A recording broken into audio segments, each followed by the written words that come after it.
Uma é essa passiva, que você meio que só bota lá um gás no forno, não sei o que, e espera a coisa entrar. E a outra é essa ativa, que você usa um canhão de cargas.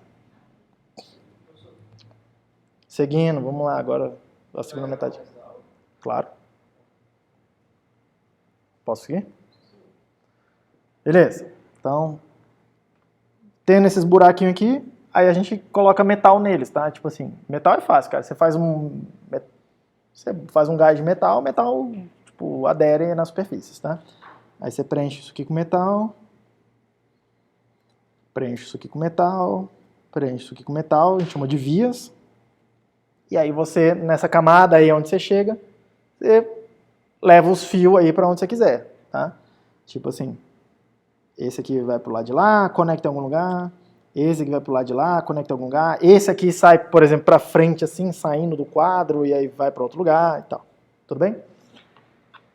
E é basicamente essa a ideia da construção do dispositivo. Tudo bem? E é nessa coisa. Processo básico aqui é litografia, né, de fotorresiste, protege, desprotege algumas áreas, seletivamente.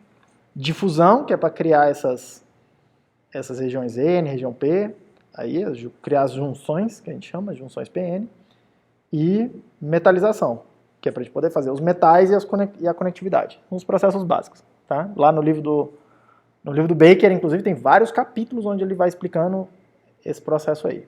Acho que é uns 3 capítulos, assim, ele vai explicando. Porque aí ele começa a entrar...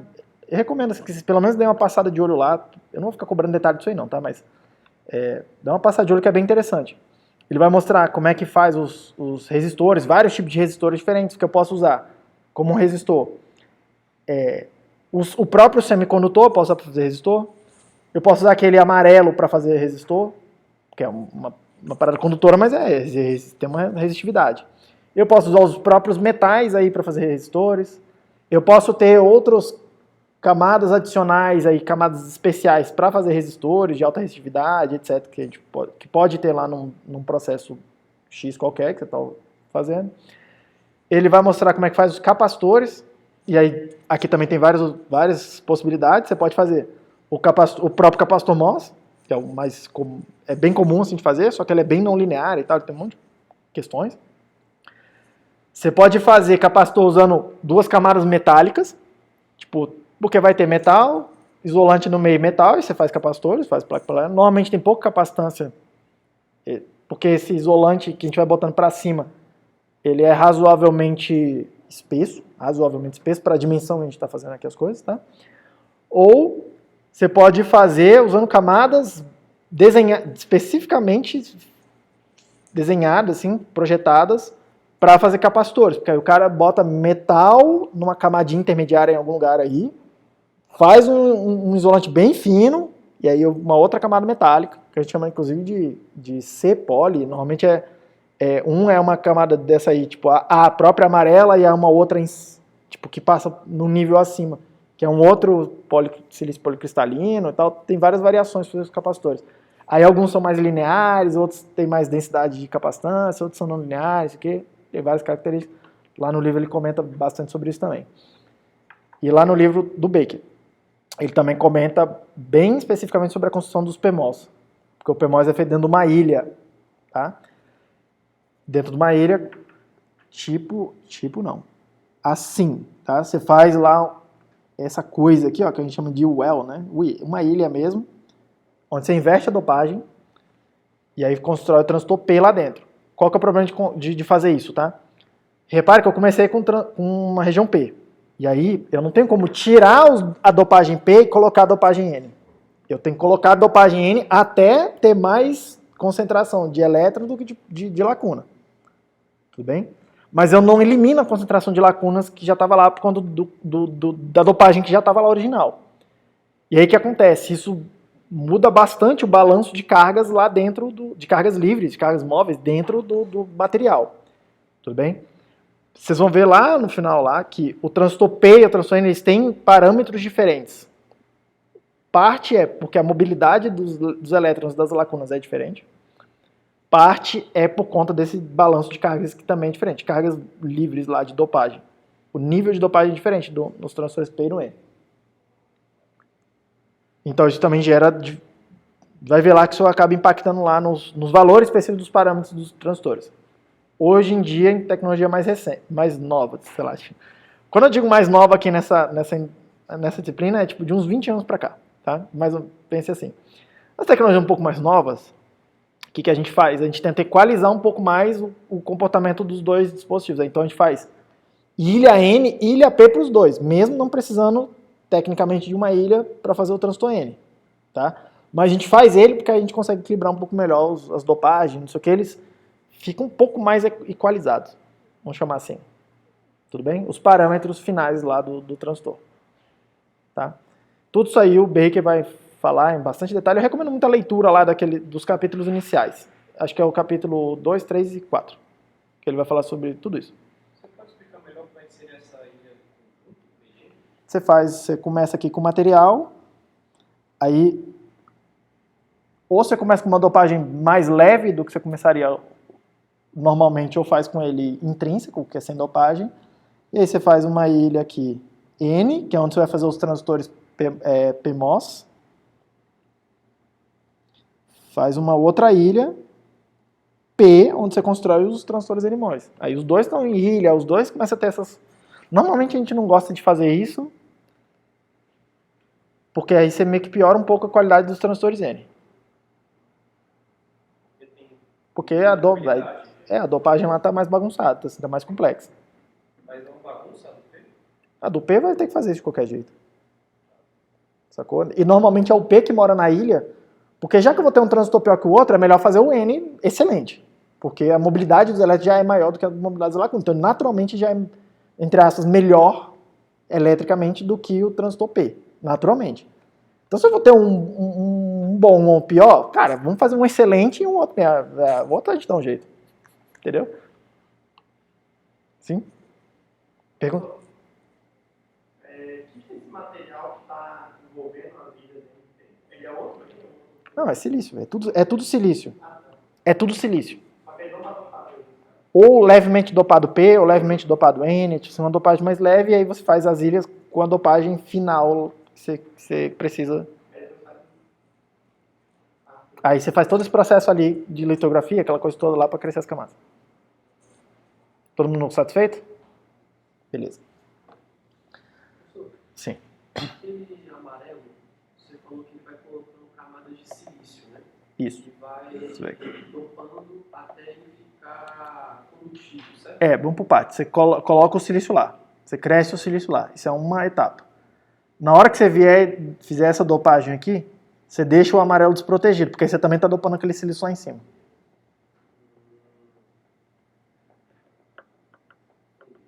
É mais ou menos por aí.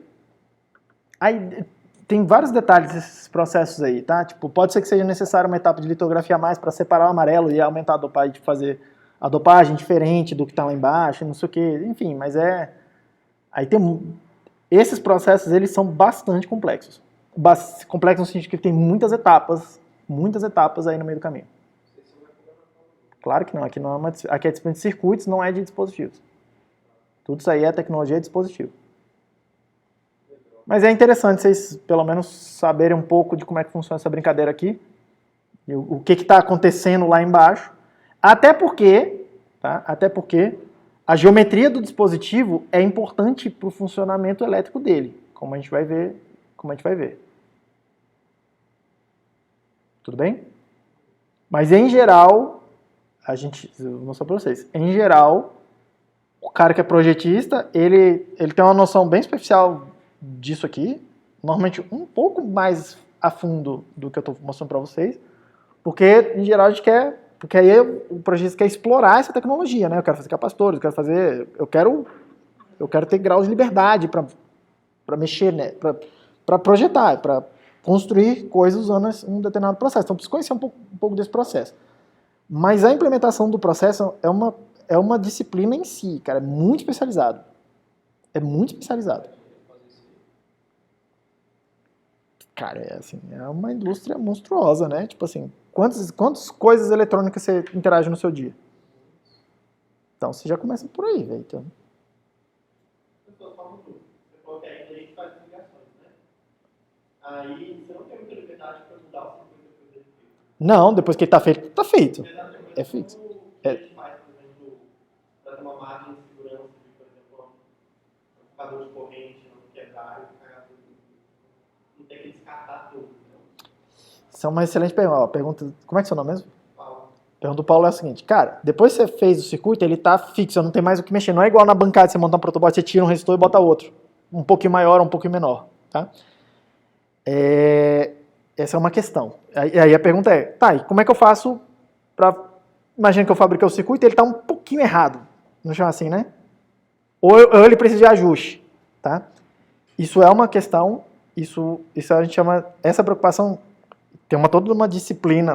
Quando eu digo uma disciplina, é tipo assim, uma teoria, uma forma de pensar e projetar as coisas, e não um curso, que nem aqui, né? Mas tem toda uma disciplina que a gente chama Design for Manufacturing. Tudo bem? Design for Manufacturing. Tipo, projeto para fabricação. Pensando, considerando a fabricação. Uma coisa bem elementar nesse manufacturing aqui é, uma vez feito, eu não consigo desfazer. Eu preciso fazer outro chip. Outro chip implica outras máscaras para litografia. E a parte mais cara desse processo são as máscaras. A maior parte do custo está aí. Tipo assim, fora o custo de engenharia, de projeto, homem-hora, mesmo engenheiro. Na parte física aqui, uma boa parte do custo, eu não vou melhorar, tá?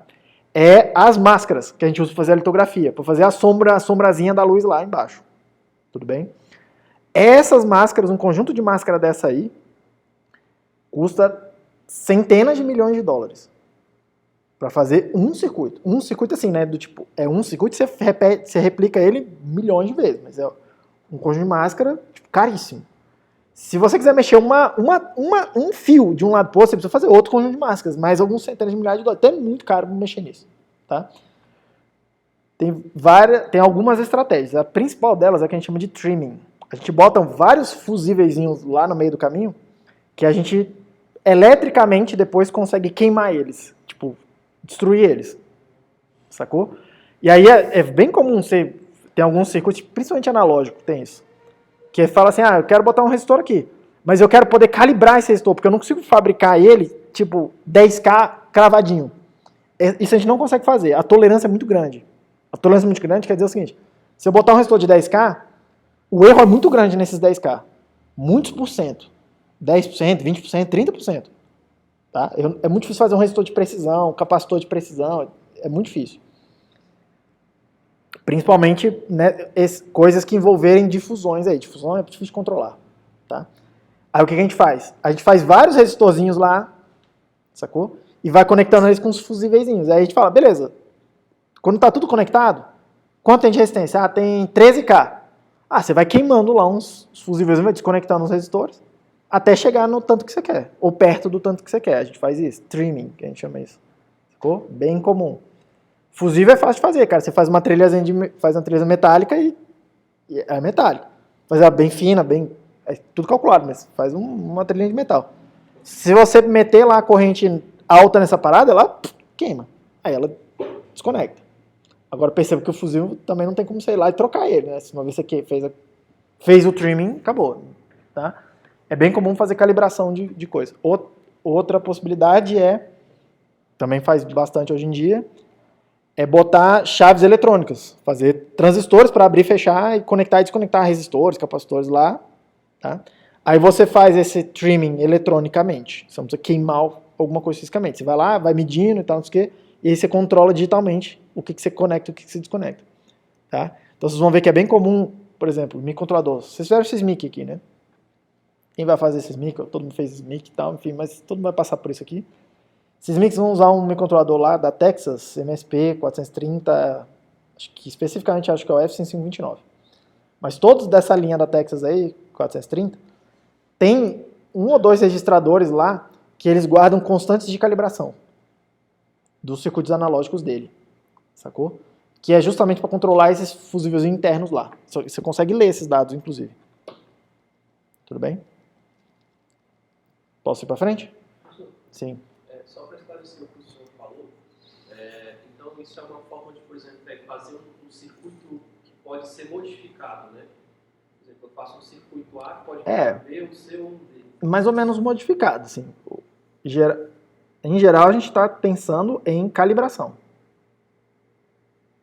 Mas pra cá, Ajuste fino, é. Do tipo assim, sei lá, fiz um circuito lá, tem um resistor. Eu preciso que seja de 10K, mas na hora que eu faço é 10K mais ou menos 3K, por exemplo. Então pode ser qualquer coisa entre 7K e 13K, por exemplo. Só que eu preciso que seja 10K. Quanto mais perto de 10K, melhor no projeto. Às vezes é uma coisa sensível a esse tipo de coisa. Normalmente a gente quer evitar isso, tá? Mas aí, nesse caso aqui, o que a gente faz? A gente bota vários em paralelo aqui, de tamanhos diferentes. E aí bota os fusívelzinhos aqui assim no meio, aqui assim. Aí tem que ter todo um caminho para conseguir queimar ou não esses fusívelzinhos. Então tem um monte de pino e tal que você tem que fazer lá, um monte de aí. Projetar isso aqui, isso é um pouco mais complicado que você falou, mas assim, a ideia básica é essa. Aí você meio que vai queimando essa coisa aí, desconectando esses resistorzinhos, por exemplo. Até chegar no valor que você quer. Entendeu? Você pode fazer circuito que a gente chama de reconfigurável. Um FPGA, por exemplo. eu pensei nesse sentido. O FPGA não é isso aqui. O reconfigurável dele é um monte de multiplexador, basicamente. Digital. Ele é reconfigurável digital. Oi? Pensei nisso aí no circuito mesmo. Mas não tem, né? Por exemplo, o processador de celular, tipo aqueles modernos, são máscaras em cima de máscaras que fazem o processador daquele? Como assim, máscaras em cima de máscaras? Porque tem um circuito que é pequenininho e são tipo nanômetros, não é? E aí Isso. é só uma camada. Tem camadas em cima de camadas. Tem um monte de camada aí que você tá vendo. Tem a camada vermelha, tem a camada... Componentes de circuito. Ah, não. Mais ou menos. Por partes. Tô entendendo o que você tá falando. Eu acho que a sua pergunta é a seguinte. Se eu tiver... Me corrija se eu estiver errado. Se eu tiver se eu tiver o chip aqui, tem como eu fabricar, por exemplo, transistores nessa camada, numa camada assim, numa aqui e numa aqui. É tipo isso que você tá falando? Transistor um em cima do outro, assim, nessa direção? Sim. Normalmente a gente não faz isso. Eu nunca ouvi falar de alguém fazer isso. O que se faz é... Todo o processamento é o processamento da superfície do wafer.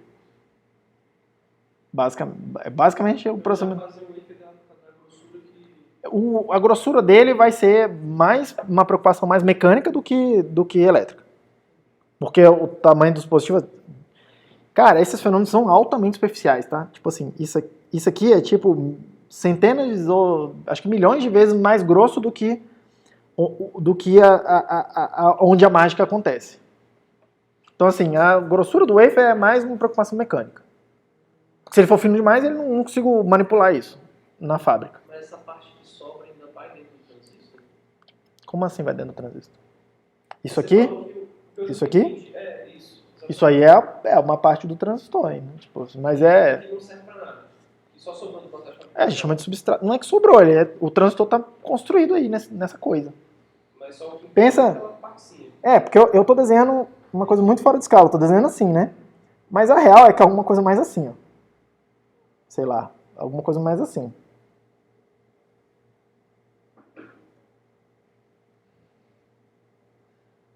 Mais parecido com isso. Meu transistor tem um transistorzinho ali, tem um outro transistorzinho aqui. Talvez até mais fino do que isso aí que eu desenhei, mas assim, é pra dar uma noção um pouco melhor. Beleza? Aí pensa, tem um monte de transistor na direção X, tem uma outra direção que é saindo do quadro aqui, né?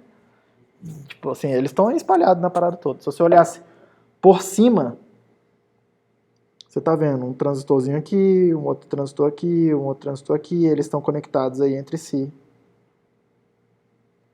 E por aí vai, quando você tá olhando de cima. Tudo bem?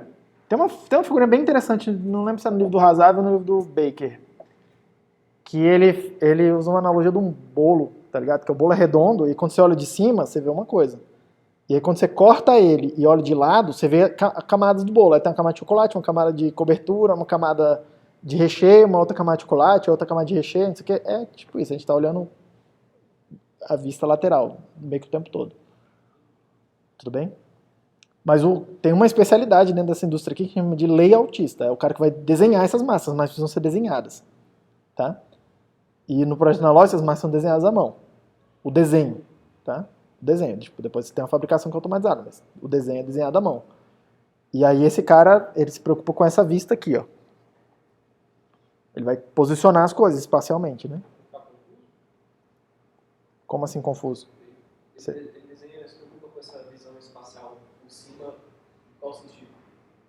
É isso que ele vê na tela do programa de computador. Ele vê uma visão como se eu estivesse olhando um chip de cima e ele está vendo meio que todas as camadas ao mesmo tempo. É bem interessante sim, olhar isso. Aqui a gente não vai tratar de layout aqui nessa disciplina, mas é tipo... Você meio que vê todas as camadas ao mesmo tempo, mas elas são desenhadas de maneira diferente. Aí tem uma vermelha, tem uma verde, tem uma branca, tem uma amarela, não sei o quê. Aí uma é o achuradozinho assim, outra é o achuradozinho assim, outra é pontilhado, outra é sei lá, tipo, sabe? Assim, cada uma... E aí você vê lá elas um monte assim. No começo é confuso, no começo, tá? Mas depois de um tempo, você meio que passa a ver aquele monte de coisa ali, você fala, olha só, tem um transistor aqui. Tipo, tem um monte de coisa verde e vermelha. É isso, um monte de quadradinho verde e vermelho, você fala, um transistor aqui. Eu já vi umas fotos assim, aí ele e tal. Aí tem vários quadrados neles. Só que aí, esses quadrados, dentro desses quadrados tem vários transistores. Tem um processador. Deixa eu ver aqui no seu... Vixe Maria, tá então. Eu tenho internet? Espero que sim. Alguma coisa assim. Semiconductor layout. Sei lá. Aqui, ó. Tá vendo aqui? Tá vendo essa parada aí? Deixa eu ver se eu consigo abrir maior. É da Wikipedia, com certeza eu abro maior. Tá vendo essa vista aí? Cada um dessas quadradinhos... Tá vendo que é um monte de quadradinho, né? Os retângulozinhos e tal. Cada um aí desenhado de um jeito. Aí tem os azulzinhos, tem os amarelinhos, tem o pretinho aqui, tem o vermelhinho, tem o marronzinho. Tem o azulzinho com uma bordinha preta e um X preto desenhado dentro. Tem os verdinhos. Tá vendo? Tem um monte de coisa aí. Sacou? Cada um desse aí tá representando uma camada num nível diferente com algum material diferente. Por exemplo, eu não faço a menor ideia de que tecnologia é essa, mas é porque todo mundo segue um certo padrão de cores, assim. Tá? Então, meio que eu bato o olho aqui, eu olho, e pelo jeito que está desenhado também, meio que você bate o olho, você meio que vai aprendendo essas coisas. Por exemplo, tá vendo o verde aqui, esse verde aqui, o quadradinho verde? O quadradinho verde aqui está definindo um transistor, onde o verde, ó, tá tudo verde, é o que a gente chama de região ativa do transistor. É exatamente o que eu estou desenhando aqui, ó. Eu desenharia essa parada aqui, ó, um quadrado verde. Sacou? A parada toda. Vocês estão vendo que ele tem um vermelho desenhado em cima dele, que cruza? Tá? Esse vermelho está representando o óxido e o condutor de porta. Onde o condutor da porta é de fato vermelho. Mas aí está implícito que... É, o condutor que está em cima. A placa, tipo assim, o metal que está em cima da parte, em cima do óxido que está em cima daquela coisa verde. Tá? Aí eu não preciso mostrar o óxido, porque, porra, olhando isso e sabendo, aí tem lá um monte de regra lá, esse desenho, cada coisa tem uma associação, um monte de informação. Mas a ferramenta sabe, toda vez que eu ver o vermelho cruzando com o verde, geometricamente, tem um óxido entre eles. Aí ela vai inferir nessa coisa toda e vai... Alguém desenhou isso aí, meio que na mão. Tá? Meio que na mão. Só que aí tem uma ferramenta que pega esse desenho e fala, beleza, então eu preciso fazer essa máscara assim, essa máscara assada e tal, não sei o que. Ela faz todas as máscaras. E aí tem essa parada, aí é bem automatizado. Aí você entra numa fábrica, a fábrica produz a máscara. Não tem ninguém lá mexendo e fazendo. Tudo bem? Assim como na programação tem o... Tipo um compilador. Tem... Identifica às vezes erros de... Sim. Isso aí tem como? Tem um monte de... Todas essas geometrias que vocês estão vendo, tem o que a gente vai chamar de DRC, Design Rule Checking. Ela vai passar por esse processo que a gente chama de checagem de regras de projeto. Tem regras de projeto que são regras elétricas, falando assim, não pode ter mais tensão do que tanto na porta, não pode ter mais diferença de tensão, não sei o que, tal situação, blá blá blá, ou não pode ter tanto de corrente, tal. Regras elétricas. E aí tem o ERC, que aí o seu circuito passa por essa checagem, vai checar regras. Depois, o layout tem o que a gente vai chamar de Design Rule Checking, que são as regras geométricas. A distância mínima entre duas bordas verdes é tantos. Então, se você desenhar uma coisa e a distância não tem a distância mínima lá, ele marca no teu desenho, fala, aqui você está violando uma regra. A regra é tal. E aí são centenas dessas regras. Dessa natureza. Distância mínima, distância máxima, não sei o que, blá, blá, blá. O overlapping mínimo. Vocês estão vendo aqui, ó. Por exemplo, aqui, ó, que o verdinho ele passa para fora do verde, tá vendo? Isso aqui é necessário, é tipo uma regra para garantir uma certa reprodutibilidade lá no transistor. Se você fizer na linha, você começa a ter um problema, porque pode ser que a linha desalinhe.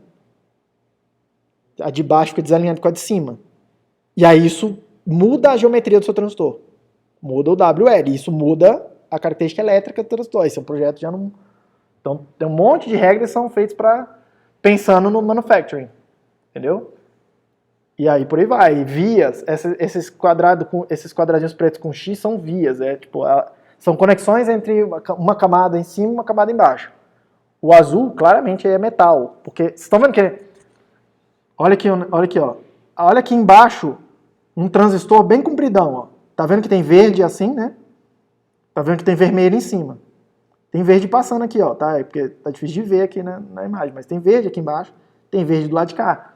Um lado é a fonte, outro lado é o dreno de um transistor. Um lado verde, eu não sei qual é o dreno, qual é a fonte, mas enfim, um lado aqui é a fonte, outro lado é o dreno. E o vermelho é a porta do transistor. Aí olha aqui, ó, tá vendo aqui que aqui embaixo desse negocinho tem vermelho, vai junto desse coisa?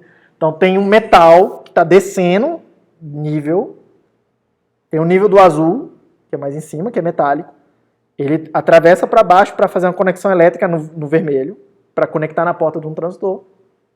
E aí tá roteando, ó, tá conectando aqui, tá conectando com o dreno à fonte de outro transistor, tá vendo aqui, ó, outro transistor.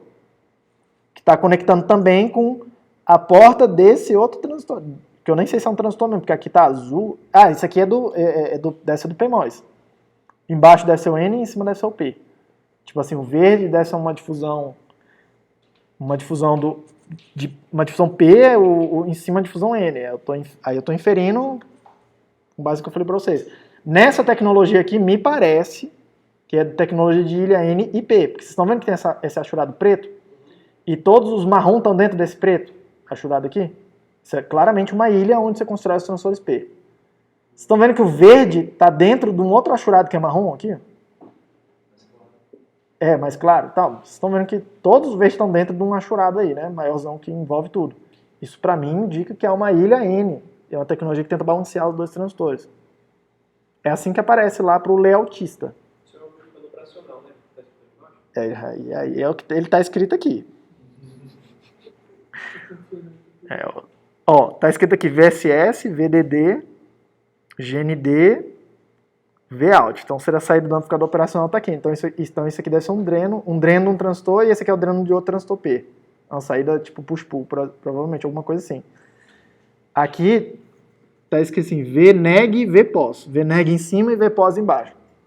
Aí repare que a entrada está entrando na porta de um transistor e essa outra entrada está entrando na porta de um outro transistor. Outro transistor também.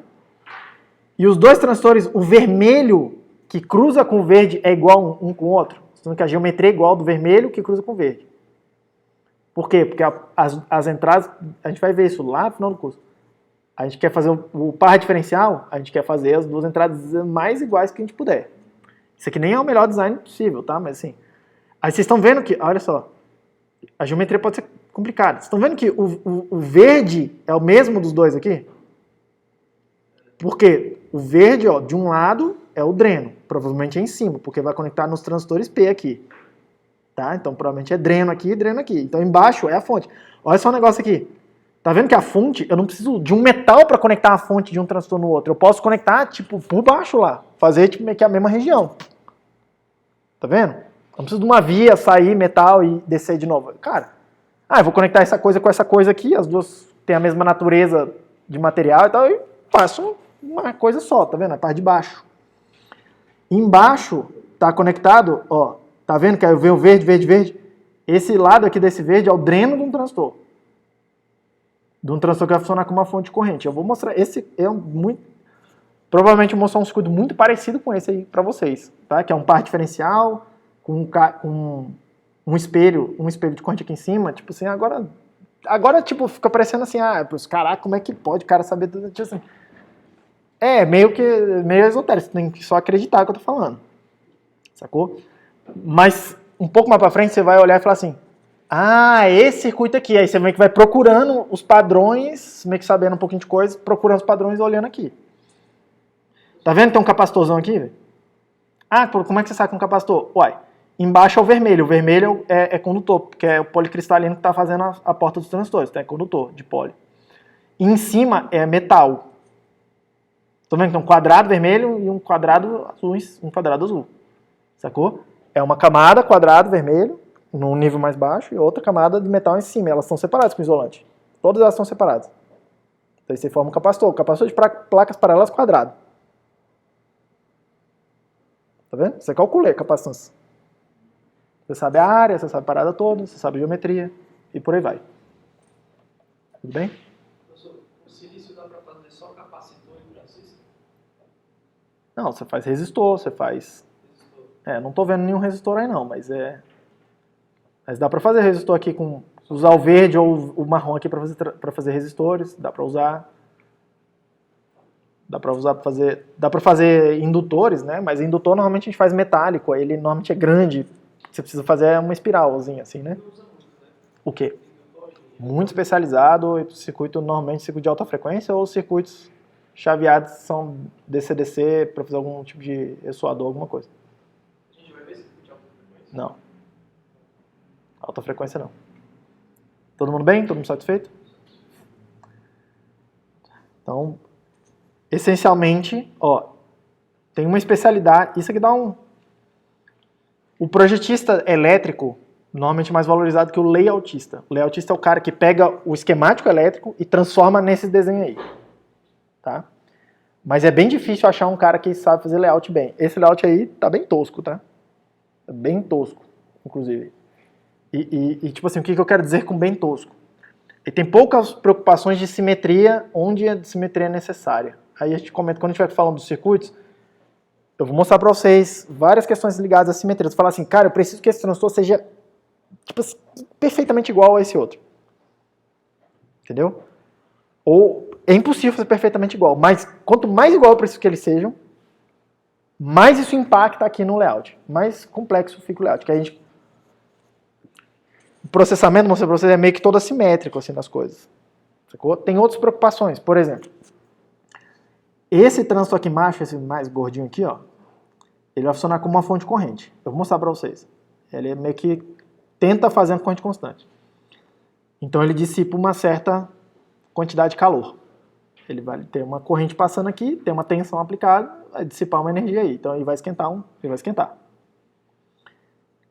Repare que, olhando em relação a essa linha aqui de simetria, que tem esse transistor do lado de cá e esse do lado de cá. Esses dois precisam ser perfeitamente iguais. Quanto mais perfeitamente iguais eles forem, melhor a operação do amplificador diferencial.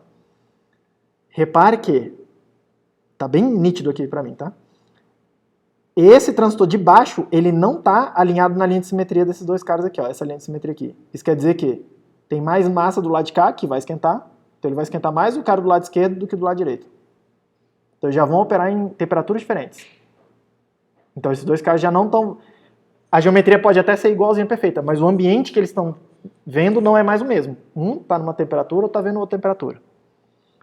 Olha só, que detalhe. Tudo no layout é outro mundo. Vocês estão vendo que tem uma entrada aqui e uma entrada aqui. Esse não é o layout, é o desenho. Isso é o layout, que a gente chama de layout, é o desenho das camadas. Só que ele tem impacto na operação elétrica da coisa toda. Olha só um negócio, outra coisa aqui. Eu falei para vocês que essa coisa tem que ser o mais perfeitamente simétrico possível. Quando eu digo isso, quer dizer tudo, o ambiente, a geometria. Tem um sinal entrando aqui e ele só, tipo, curtinho, pum, já chega aqui na porta do transistor. O outro vai passar por esse caminho aqui, Tá mais longo. Um tá vendo uma resistência maior que o outro. Nesse caminho aqui. Ah, professor, essa parada é muito pequena, essa resistência aí é tipo, sei lá, 1 ohm diferente.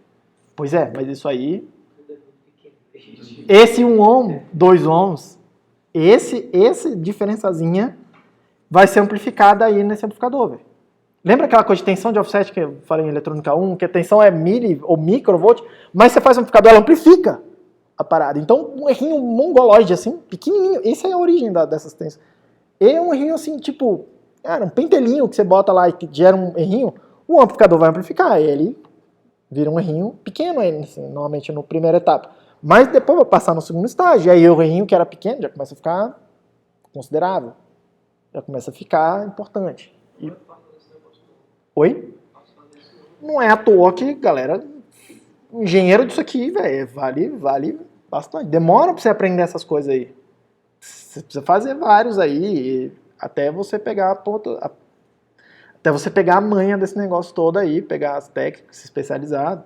Demora, é muita regrinha, é muito isso, é muito aquilo, é muito detalhezinho que você tem que ir pegando com o tempo. Você vai aprendendo meio que em camadas. Tudo bem? Todo mundo bem satisfeito, gente?